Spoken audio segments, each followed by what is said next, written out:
Vamos agora falar um pouco sobre posicionamento.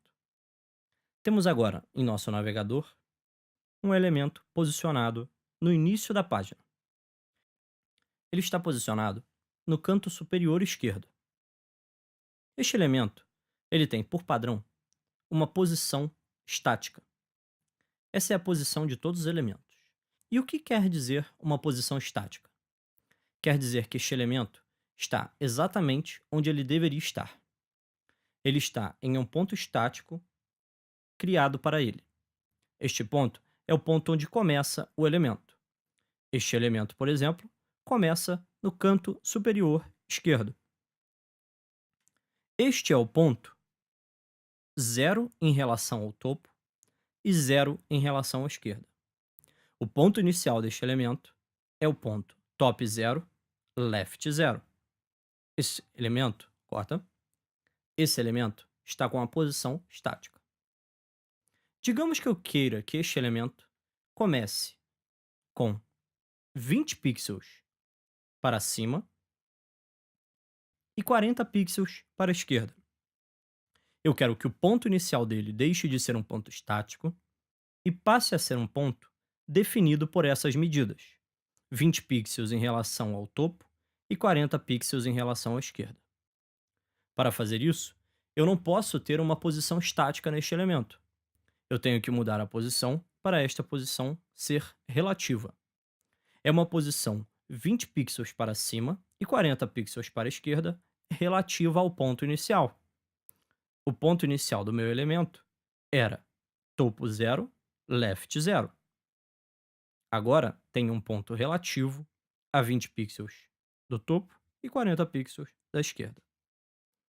Digamos que eu tenha um elemento em qualquer lugar da minha página. Ele está lá para baixo e imaginem que existe outro conteúdo acima dele. Mas agora eu não quero que este elemento passe a ficar embaixo da página. Eu quero posicionar ele a 100 pixels do topo e 40 pixels da direita. Eu quero que o meu ponto inicial do elemento esteja nessa posição. Para fazer isso, a posição do elemento não pode ser relativa, porque eu não tenho como fazer essa conta a partir do ponto inicial dele. Preciso que este elemento tenha uma relação absoluta ao navegador. Afinal de contas, este é o ponto inicial que estabeleci. Ao declararmos uma posição absoluta, com as propriedades top 100 pixels e right 40 pixels, temos o ponto de início do meu elemento no canto direito superior. Mais ainda, digamos que eu tenha um elemento pai, que é este elemento azul, e dentro dele tem um elemento filho, que é este elemento preto. Vamos pensar que isto seja o nosso cabeçalho. Tenho o meu elemento no cabeçalho, que está começando no ponto zero do topo e zero left do meu elemento pai. Ele não está começando do ponto zero do topo em relação ao navegador. Ele está começando do ponto zero do topo em relação ao pai dele. Mas eu quero mover este elemento para bottom zero, right zero. Ou seja, eu quero que o ponto de referência deste elemento não seja mais o ponto inicial, que é o esquerdo superior. Quero que o ponto inicial seja o direito inferior. Para fazer isso, a mesma lógica se aplica. Declaramos uma posição absoluta.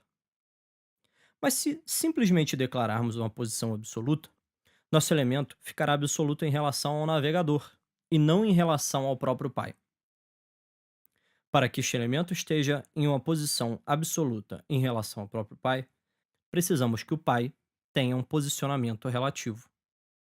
Ao declararmos isso, o posicionamento absoluto entende que ele é absoluto em relação ao pai dele.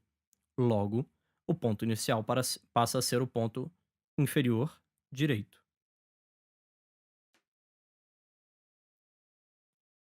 Agora que entendemos um pouco mais como funciona o posicionamento de um elemento, chegou a hora de aplicarmos.